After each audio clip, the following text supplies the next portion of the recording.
नमस्कार दोस्तों, आपका स्टोरी वर्ल्ड वाइड चैनल में स्वागत है। आपके लिए डेली एक नई कहानी लेकर आता हूं। आशा करता हूं कि आपको मेरी कहानी अच्छी लगती होगी। अगर अच्छी लगती है तो चैनल को सब्सक्राइब और लाइक करें वीडियो को। मेरे साथ था मेरा खलासी नसीर, जो अभी सीट पर सिर टिकाकर गहरी नींद में सो रहा था। उसकी खर्राटों की आवाज ट्रक के इंजन की गड़गड़ाहट में खोई हुई थी। मैं जमशेदपुर से रांची की तरफ जा रहा था। ट्रक में लोहा लदा हुआ था। यह सफर मेरे लिए हमेशा की तरह एक और सफर नहीं था। ये मेरी जिंदगी की सबसे बड़ी जिम्मेदारी थी। घर पर मेरी बीवी सुनीता बिस्तर पर पड़ी है।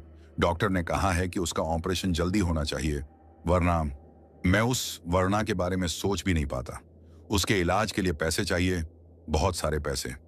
कर्ज का पहाड़ मेरे सिर पर है और मेरा बेटा पिंटू, जिसकी उम्र सिर्फ 7 साल है, वो अभी से स्कूल जाने की जिद करता है।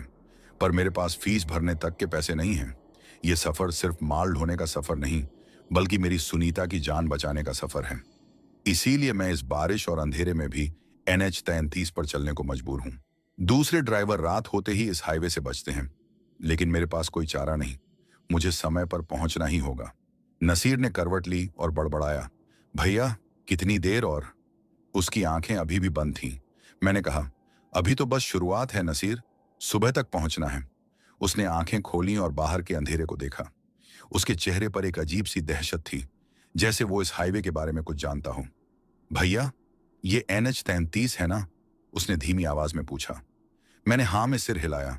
उसने एक लंबी सांस ली और बोला, मेरे भाई की मौत इसी हाईवे पर हुई थी। वो भी एक ट्रक ड्राइवर था। मैं चौंक गया। नसीर ने कभी इस बारे में बात नहीं की थी। कब? मैंने पूछा। पिछले साल ठीक इसी समय, इसी महीने में। बारिश का मौसम। उसका ट्रक कहीं गायब हो गया, शव तक नहीं मिला। नसीर की आवाज कांप रही थी। मैंने उसे दिलासा देने की कोशिश की। ऐसी बहुत सी बातें हैं नसीर, लोग बढ़ा चढ़ाकर बताते हैं, लेकिन मेरे दिल की धड़कनें एक अजीब सी रफ्तार से चल रही थीं। मैंने खुद को समझाया, यह सब सिर्फ अंधविश्वास है। मैं एक व्यावहारिक इंसान हूं, भूत प्रेत की बातों पर यकीन नहीं रखता। ट्रक आगे बढ़ रहा था। बारिश थोड़ी कम हुई, लेकिन कोहरा और घना होता जा रहा था। सड़क के दोनों ओर घने जंगल थे, जिनमें से अजीब अजीब आवाजें आ रही थीं। कभी लगता जैसे कोई चीख रहा है, तो कभी कोई रोने जैसी आवाज। ये जानवरों की आवाजें हो सकती थीं, लेकिन इस माहौल में वो भी डरावनी लग रही थी। मैंने रेडियो ऑन किया, कुछ गाना सुनने की कोशिश की ताकि दिमाग भटके, लेकिन रेडियो में सिर्फ सिसकाटियां ही सुनाई दे रही थीं। शायद सिग्नल कमजोर है, मैंने मन ही मन सोचा और रेडियो बंद कर दिया।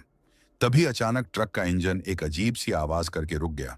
मैंने ब्रेक मारे और इंजन को दोबारा स्टार्ट करने की कोशिश की। चाबी घुमाई, लेकिन इंजन ने कोई प्रतिक्रिया नहीं दी। सिर्फ एक कर्कश आवाज आई, जैसे कोई जानवर दर्द में चीख रहा हो। नसीर की नींद खुल गई।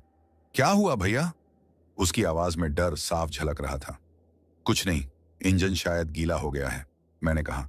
हालांकि मुझे पता था कि ऐसा नहीं था। मैंने हेजिटेशन लाइट ऑन की और ट्रक से बाहर निकलने का फैसला किया। बाहर की हवा ठंडी थी, लेकिन उसमें एक अजीब सी गंध थी, जैसे सड़े हुए फूलों की महक। मैंने हुड खोला और इंजन की ओर देखा। सब कुछ ठीक लग रहा था। तभी मेरी नजर सड़क के किनारे पड़ी एक चीज पर गई। वहां एक पुराना फटा हुआ झोला पड़ा था। वह झोला मुझे कुछ जाना पहचाना सा लगा, लेकिन मैं याद नहीं कर पा रहा था कि क्यों। मैं ट्रक में वापस आया और चाबी घुमाई। इंजन तुरंत स्टार्ट हो गया, जैसे कुछ हुआ ही नहीं था। नसीर ने राहत की सांस ली। चलो भैया, जल्दी निकलें यहां से, उसने कहा। मैंने गियर डाला और ट्रक को फिर से रफ्तार दी। लेकिन अब मेरे मन में एक ख्याल घर कर गया था। क्या सच में इस हाईवे पर कुछ अलौकिक है? क्या वो सभी कहानियां सच हैं? मैंने अपने आप को समझाया, ये सब मेरी थकान और तनाव की वजह से है। मुझे सुनीता और पिंटू के बारे में सोचना चाहिए, इन बेवजह की बातों में नहीं पड़ना चाहिए। ट्रक फिर से चल पड़ा था।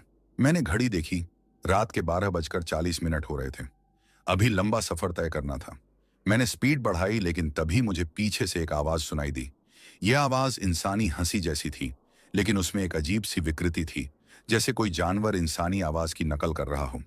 मैंने शीशा नीचे किया और पीछे देखा। ट्रक का केबिन खाली था, सिवाय नसीर के, जो फिर से सो चुका था। पीछे का हिस्सा, जहां माल लदा था, वहां कोई नहीं हो सकता था। फिर वो आवाज आई कहां से। मैंने समझा कि शायद यह जंगल की आवाज है या फिर मेरा दिमाग मुझसे खेल रहा है। लेकिन फिर एक और चीज हुई। ट्रक का रेडियो अपने आप चालू हो गया और उसमें से एक आवाज आई, साफ और स्पष्ट, मरने वाले लौट कर नहीं आते। यह आवाज एकदम साफ थी, जैसे कोई बगल में बैठकर बोल रहा हो। मेरे रोंगटे खड़े हो गए। नसीर की नींद टूट गई और उसने डरते हुए पूछा, यह किसकी आवाज है भैया? मैं कुछ बोल नहीं पाया। मैंने रेडियो बंद करने की कोशिश की, लेकिन वो बंद नहीं हुआ। आवाज फिर आई, तुम्हें यहां नहीं रुकना चाहिए था। और फिर रेडियो अपने आप बंद हो गया। ट्रक का केबिन एकदम सन्नाटे से भर गया। सिर्फ बारिश की आवाज और इंजन की गड़गड़ाहट थी। नसीर की सांसें तेज हो गई थीं। भैया, यहां से निकल चलें, प्लीज, उसने गिड़गिड़ाते हुए कहा। मैंने हाँ में सिर हिलाया और ट्रक की स्पीड और बढ़ा दी। मेरा दिल जोर जोर से धड़क रहा था। मैंने कभी नहीं सोचा था कि मैं ऐसा कुछ अनुभव करूंगा। मैंने हमेशा भूत प्रेत की बातों को नजरअंदाज किया था, लेकिन आज जो हुआ वो स्पष्ट था। क्या सच में इस हाईवे पर कोई अदृश्य शक्ति है? क्या मैंने कोई गलती कर दी है इस सफर को शुरू करके? मैं आगे बढ़ता रहा। सड़क और भी संकरी होती जा रही थी और जंगल और घने होते जा रहे थे। तभी मुझे सड़क के किनारे एक व्यक्ति दिखाई दिया। वह एक बूढ़ा आदमी था, जिसके हाथ में एक पुराना झोला था। वह लिफ्ट मांग रहा था। उसकी आंखों में एक अजीब सी चमक थी और उसका चेहरा बिल्कुल बेदाग था। नसीर चीखा, मत रुकना भैया, ये वही है, ये वही बूढ़ा है जिसके बारे में मेरे भाई ने बताया था। मेरे हाथ कांप रहे थे। मैंने बूढ़े की आंखों में देखा और एक अजीब सी ठंड मेरे शरीर में दौड़ गई। लेकिन फिर भी मैं रुक गया। क्यों? शायद मानवता के नाते, या शायद इसलिए क्योंकि मैं जानना चाहता था कि आखिर यह सब क्या है। मैंने दरवाजा खोला। बूढ़ा चुपचाप अंदर आया और सीट पर बैठ गया। उसके शरीर से एक तेज ठंडक निकल रही थी, जैसे बर्फ का टुकड़ा। उसने एक शब्द भी नहीं बोला। मैंने ट्रक फिर से चलाई और आगे बढ़ने लगा। कुछ देर बाद बूढ़े ने अपनी आवाज में एक अजीब सी लय के साथ कहा, इस हाईवे पर जो रुकता है वो पहुंच नहीं पाता। मैंने उसे देखा, लेकिन वहां कोई नहीं था। सीट खाली थी। बूढ़ा गायब हो चुका था। मेरे होश उड़ गए। नसीर चिल्लाया, मैंने कहा था ना, मैंने कहा था। ट्रक की हेडलाइट्स अचानक फ्लिकर करने लगीं और फिर बंद हो गईं। हम पूरी तरह अंधेरे में घिर गए। मैंने ब्रेक मारे और ट्रक रुक गया। मेरी सांसें थम सी गई थीं। मैंने तब तक नहीं जाना था कि उस रात NH 33 पर कोई और भी सफर कर रहा था और वो सफर अब तक खत्म नहीं हुआ था। हेडलाइट्स के बंद होते ही एक गहरा, चिपचिपा अंधेरा हमें निगल गया। बारिश की आवाज अचानक और तेज हो गई, जैसे कोई अनगिनत हाथ लगातार ट्रक के बॉडी पर थपथपा रहा हो। नसीर की सांसें मेरे कानों के पास तेज होकर सीटी जैसी आवाज कर रही थीं। भैया, भैया, लाइट। वह बस इतना ही बुदबुदा पाया। मेरे हाथ स्विच की ओर बढ़े, उंगलियों ने घुमाया। एक क्लिक की आवाज हुई और हेडलाइट्स वापस जल उठीं। सफेद रोशनी ने बारिश की लकीरों को फिर से चीरना शुरू कर दिया। सामने सड़क खाली पड़ी थी। उस बूढ़े का कोई अता पता नहीं था।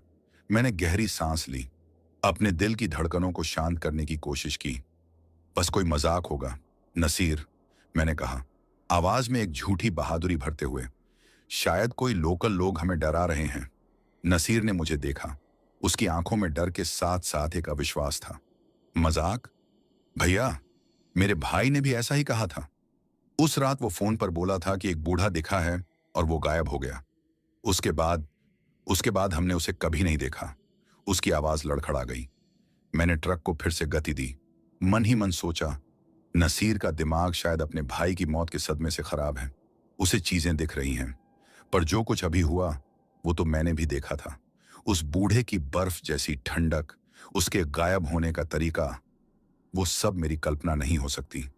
मैंने रेडियो का स्विच दबाया, किसी भी स्टेशन को ढूंढने की कोशिश की, कोई भी आवाज जो इस सन्नाटे को तोड़ सके, लेकिन रेडियो में सिर्फ सनसनाहट थी। चलो कुछ गाना लगता है, मैंने बोला। बटन घुमाया।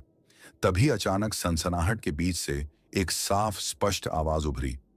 यह कोई गाना नहीं था, ये एक औरत की आवाज थी, धीमी, दर्द से भरी और बेहद करीनी। वो गा रही थी, इस राह में कोई मत आना, यहां साए ही साए हैं, जो भी आया खो गया, ये रास्ते खफा हैं। गीत के बोल मेरे रोंगटे खड़े कर देने वाले थे। नसीर ने अपने कान बंद कर लिए। बंद करो इसे भैया, ये वो आवाज है, वो चिल्लाया। मैंने रेडियो बंद करने का बटन दबाया। आवाज बंद नहीं हुई। गीत जारी रहा और धीरे धीरे उस औरत की आवाज रोने में बदलने लगी। एक हल्की बच्चे जैसी सिसकी की आवाज उसमें शामिल हो गई। ये क्या हो रहा है? मैंने अपने आप से पूछा, आवाज कांपते हुए। रेडियो का डिस्प्ले अब खाली था, सभी लाइटें बंद, फिर भी आवाज आ रही थी। ये ट्रक के स्पीकर से नहीं, बल्कि हवा से चारों ओर से आ रही लगती थी। मैंने शीशा नीचे किया, बाहर झांका। घना कोहरा था, जंगल का अंधेरा और भी भयावह लग रहा था। तभी वह हंसी फिर सुनाई दी। ये बिल्कुल वैसी ही थी जैसी पहले सुनाई दी थी, तेज, कर्कश और पूरी तरह से अमानवीय। ये पीछे से नहीं, बल्कि ठीक ट्रक के बोनट के नीचे से आ रही लगती थी, मानो कोई जानवर वहां छिपा बैठा हो और मेरी ओर देखकर हंस रहा हो। नसीर सिकुड़कर सीट पर बैठ गया। उसने अपने सिर को घुटनों के बीच छुपा लिया और लगातार ओम नमः शिवाय का जाप करने लगा। मैंने एक बार की सोचा कि रुक जाऊं और जांच करूं, लेकिन फिर उस बूढ़े की चेतावनी याद आ गई।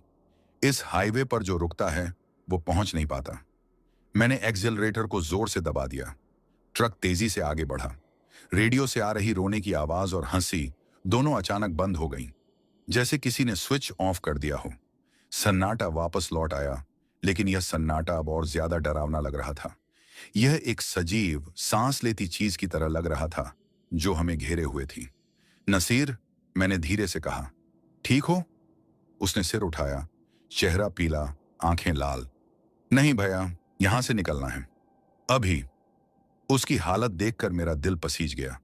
वो सिर्फ एक लड़का था, मेरे से 10 साल छोटा, और उसने अपना एकमात्र परिवार इसी सड़क पर खो दिया था। सुन, कोहरा थोड़ा कम हुआ है, मैं जल्दी से जल्दी चलाऊंगा। हम किसी ढाबे या चाय की दुकान पर रुकेंगे, ठीक है? चाय पियेंगे, आराम करेंगे। मैंने उसे दिलासा देने की कोशिश की। उसने हाँ में सिर हिलाया, लेकिन उसकी नजरें लगातार शीशे से बाहर जंगलों को घूर रही थीं, जैसे वो किसी चीज का इंतजार कर रहा हो। लगभग आधे घंटे तक हम चुपचाप चलते रहे। बारिश थम गई थी, लेकिन हवा में नमी और वो सड़े फूलों जैसी गंध अब भी मौजूद थी। मैंने अपनी जेब से सुनीता की तस्वीर निकाली, जो उसने मेरे पिछले जन्मदिन पर दी थी। उसमें वो मुस्कुरा रही थी, पिंटू उसकी गोद में बैठा था। उस मुस्कान के लिए मैं यह सब सह सकता था। मैंने तस्वीर को चूमा और वापस जेब में रख लिया। तभी मेरी नजर साइड मिरर पर पड़ी। मुझे लगा जैसे मैंने मिरर में कुछ देखा। एक सफेद सा धब्बा ट्रक के पीछे की सड़क पर खड़ा था। मैंने ध्यान से देखा, कुछ नहीं था। शायद कोई पशु था या सिर्फ कोहरे का धोखा। पर फिर वह दिखा, एक छोटी सी लड़की सफेद रंग की फ्रॉक पहने सड़क के किनारे खड़ी थी। उसका चेहरा पीला था और वो अपने हाथ हिला रही थी, जैसे रुकने का इशारा कर रही हो। मेरा दिल एक बारगी थम सा गया। रात के 2 बजे इस सुनसान जंगल में एक छोटी बच्ची, यह संभव नहीं था। मत रुकना भैया, नसीर ने फुसफुसाते हुए कहा। उसकी नजर भी उस लड़की पर थी। ये वो है जो बच्चों को दिखती है। मैंने ट्रक की स्पीड कम नहीं की। जैसे ही हम उसके पास से गुजरे, मैंने उसकी आंखों में देखा। वो आंखें खाली थीं, सिर्फ काले गड्ढे थे और उसके होंठ हिले। कोई शब्द नहीं निकला, लेकिन मुझे साफ सुनाई दिया, पापा। एक ठंडी सिहरन मेरी रीढ़ की हड्डी से होती हुई सिर तक दौड़ गई। मैंने गैस पर जोर से पैर रख दिया। ट्रक तेजी से आगे भागा। पीछे मुड़कर देखा, वह लड़की अब भी वहीं खड़ी थी, लेकिन अब उसका सिर एक असंभव कोण पर घूम चुका था और वो हमारी ओर देख रही थी। फिर वो गायब हो गई। मैंने सांस रोककर सड़क पर ध्यान केंद्रित किया। मेरे हाथ पसीने से तर थे और स्टीयरिंग व्हील को पकड़ने में मुश्किल हो रही थी। नसीर फिर से जाप करने लगा था। हम दोनों जानते थे कि अब यह सिर्फ डर का खेल नहीं था, यह सच था। NH-33 पर कुछ था, कुछ बुरा, और उसने हमें अपना निशाना बना लिया था। कुछ दूर चलने के बाद सड़क के किनारे एक छोटा सा ढाबा दिखाई दिया। एक टिमटिमाता हुआ नियोन का बल्ब लटक रहा था और अंदर एक दिया जल रहा था। राहत की सांस लेते हुए मैंने ट्रक को वहां रोक दिया। चल, कुछ गर्म चाय पीते हैं, मैंने नसीर से कहा।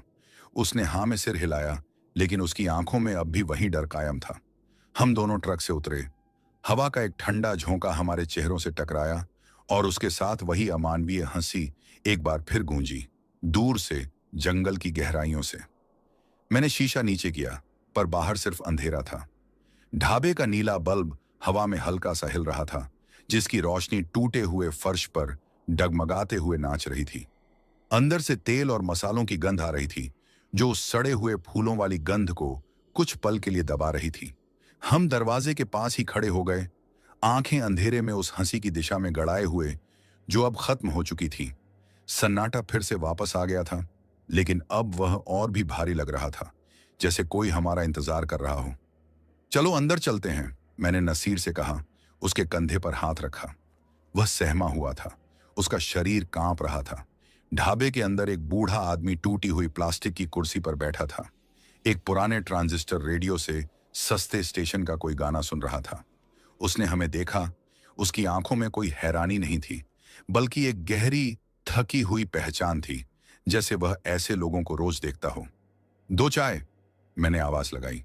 बूढ़े ने सिर हिलाया और धीरे धीरे उठकर गैस चूल्हे की तरफ बढ़ा।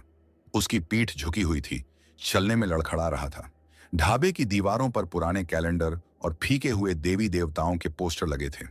एक कोने में एक बड़ा सा ड्रम था, जिसमें से पानी टपक रहा था। उसकी आवाज ही पूरे कमरे में गूंज रही थी। टप टप टप। नसीर मेरे पास वाली कुर्सी पर बैठ गया। उसकी नजरें अभी भी बाहर के अंधेरे में अटकी हुई थीं। भैया, यहां से चले जाइए, चाय पैक करवा लेते हैं, उसने फुसफुसाते हुए कहा। अभी नहीं नसीर, हमें आराम करने की जरूरत है। तू बिल्कुल थक गया है। और मैं भी, मैंने कहा। सच कहूं तो मैं खुद को थका हुआ महसूस कर रहा था, न सिर्फ शारीरिक रूप से बल्कि मानसिक रूप से भी। उस लड़की की खाली आंखें और उसका पापा कहना अब भी मेरे दिमाग में ताजा था। बूढ़ा 2 गिलास में चाय लेकर आया। चाय कड़वी और तेज महक वाली थी, लेकिन उसकी गर्माहट ने मेरे शरीर में जान सी डाल दी।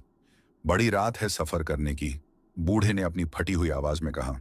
उसकी नजर हम पर टिकी हुई थी।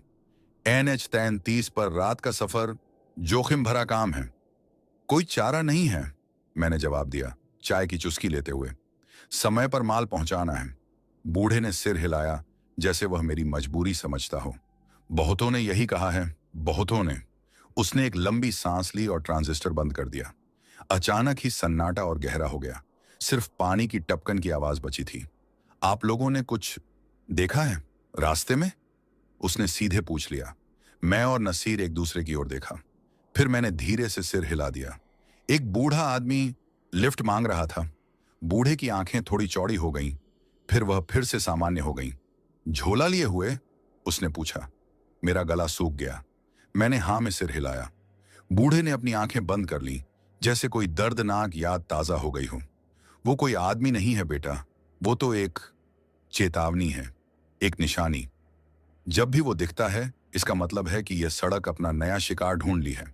नसीर की सांस तेज हो गई। शिकार? क्या मतलब? बूढ़े ने आंखें खोली। उनमें एक गहरा दुख था। यह सड़क जिंदा है, इसे खून चाहिए, दुख चाहिए, और वो बूढ़ा, वो उन लोगों में से एक है जो पहले ही इसके शिकार हो चुके हैं। वो उन लोगों को चिन्हित करता है जो अगले हैं। मेरे हाथ से चाय का गिलास लगभग छूट गया। मैंने उसे मेज पर रख दिया। यह सब सच है? भूत प्रेत, श्राप? तुम जिसे भूत प्रेत कहते हो, वो सिर्फ उन लोगों की यादें हैं जो इस सड़क पर मरकर अधूरे रह गए। उनकी आत्माएं यहीं फंसी हुई हैं, और वो चाहती हैं कंपनी, बूढ़े ने कहा। उसकी आवाज में एक डरावनी शांति थी।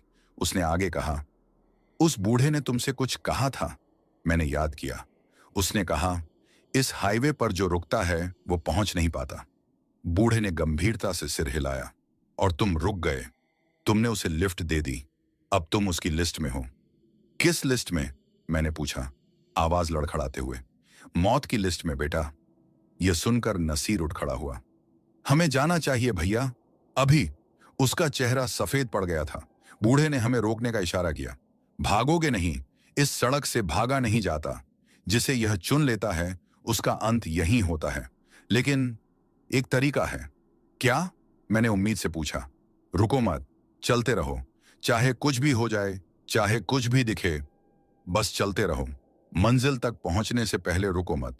अगर रुके तो तुम हमेशा के लिए इसी सड़क का हिस्सा बन जाओगे, बूढ़े ने कहा। उसकी आंखों में एक अजीब सी चिंगारी थी, जैसे वह हमें बचाना चाहता हो या फिर किसी और चीज से डरता हो। हमने चाय के पैसे दिए और ढाबे से बाहर निकले। हवा और ठंडी हो गई थी। मैंने अपना जैकेट कसकर पहन लिया। ट्रक की ओर बढ़ते हुए मुझे लगा जैसे जंगल की हर झाड़ी, हर पेड़ के पीछे कोई छिपा हुआ है और हमें देख रहा है। नसीर तेजी से चल रहा था। ट्रक तक पहुंचकर उसने दरवाजा खोला और अंदर घुस गया। मैं भी उसके पीछे पीछे था। जैसे ही मैंने इंजन स्टार्ट किया, हेडलाइट्स जलते ही सामने वाली सड़क पर फिर से वही बूढ़ा खड़ा दिखाई दिया। उसका झोला अब भी उसके हाथ में था और उसका चेहरा अब पहले से भी ज्यादा पीला और निर्जीव लग रहा था। वो हमारी ओर देख रहा था और उसके होंठों पर एक तिरस्कार भरी मुस्कान थी। मेरे हाथ कांप उठे। मत रुकना भैया, नसीर चिल्लाया। बस चलते रहो, उस बूढ़े ने यही कहा था। मैंने एक गहरी सांस ली, गियर डाला और एक्सीलरेटर को दबा दिया। ट्रक आगे बढ़ा। हम सीधे उस बूढ़े की ओर बढ़ रहे थे। वह अब भी वहीं खड़ा था, मुस्कुरा रहा था। मैंने आंखें सड़क पर जमा दी, उसे देखने से बचने की कोशिश की। जैसे ही हम उसके बिल्कुल करीब पहुंचे, मुझे लगा ट्रक का साइड मिरर उससे टकराएगा, लेकिन ऐसा कुछ नहीं हुआ। कोई आवाज नहीं आई। मैंने शीशे में देखा, सड़क खाली थी। वह फिर से गायब हो चुका था। लेकिन तभी एक तेज ठंडी हवा का झोंका ट्रक के अंदर आया, जैसे कोई खिड़की खुल गई हो। हालांकि सभी शीशे बंद थे। ये ठंडक मेरे हड्डियों तक को जमा देने वाली थी और उसके साथ ही ट्रक के केबिन में वह सड़े हुए फूलों की गंध फैल गई और पीछे की सीट से एक फुसफुसाहट सुनाई दी। अब तुम हमारे हो। फुसफुसाहट की आवाज इतनी साफ और इतनी करीनी थी कि लगा कोई सिर के ठीक पीछे खड़ा बोल रहा हो। मैं और नसीर एकदम से जम गए। उस ठंडी हवा ने केबिन का तापमान गिरा दिया था। हमारी सांसें भाप बनकर उड़ रही थीं। पीछे की सीट पर कोई नहीं था, लेकिन वह महसूस हो रहा था, एक भारीपन, एक मौजूदगी। भैया, नसीर की आवाज रूंध गई। उसकी उंगलियां सीट को इतनी जोर से पकड़ रही थीं कि उनके पोर सफेद पड़ गए थे। उसकी नजरें पीछे की तरफ जमी हुई थीं, मानो वहां कुछ देख रहा हो जो मुझे नहीं दिख रहा। मैंने एक्सीलरेटर को और दबा दिया। ट्रक की स्पीड बढ़कर 80 किलोमीटर प्रति घंटे से भी ऊपर पहुंच गई। सड़क अब और संकरी होती जा रही थी और दोनों ओर के जंगल और घने। हेडलाइट्स की रोशनी में पेड़ों की लंबी लंबी परछाइयां सड़क पर पड़ रही थीं, जो लहराती हुई जीवित लग रही थीं। उस फुसफुसाहट के बाद केबिन में सन्नाटा छा गया था, लेकिन यह सन्नाटा अब स्थिर नहीं था। इसमें एक कंपन था, एक इंतजार की नर्वस एनर्जी। नसीर, बात करो, मैंने कहा, अपनी ही डरी हुई आवाज को शांत करने की कोशिश में। कुछ बताओ, ये ब्रुडीहे का इलाका है ना? नसीर ने धीरे धीरे सिर हिलाया। उसकी नजरें अब भी पीछे की सीट से हट नहीं रही थीं। हाँ भैया, यही वो जगह है, ब्रुडीह घाट। उसकी आवाज लगभग एक फुसफुसाहट थी।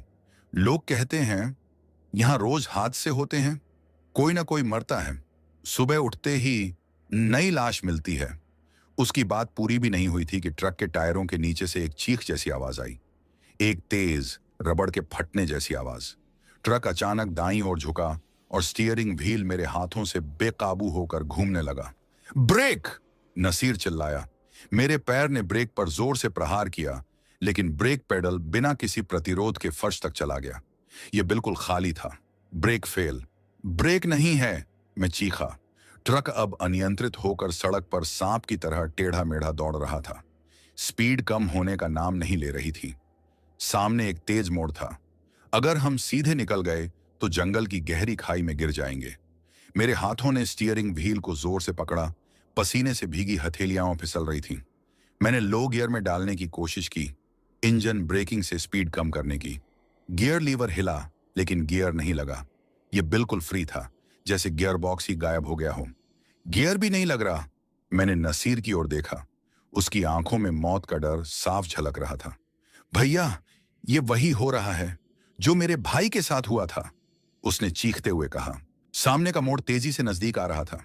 मैंने हॉर्न बजाया, एक बेवकूफी भरी उम्मीद में कि शायद कोई है जो सुन सके। हॉर्न की आवाज जंगल में गूंजी और फिर खो गई। तभी मेरी नजर सड़क पर पड़ी। बारिश के पानी के बीच सड़क की सतह पर काले रंग के धब्बे उभर रहे थे।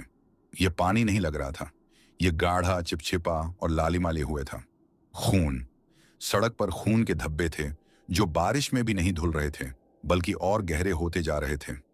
देखो, मैंने नसीर को इशारा किया। उसने देखा और एक हल्की सी चीख निकाली। यही यही वो निशान है। हर हादसे के बाद ये धब्बे आ जाते हैं। ट्रक अब मोड़ के किनारे पर पहुंच चुका था।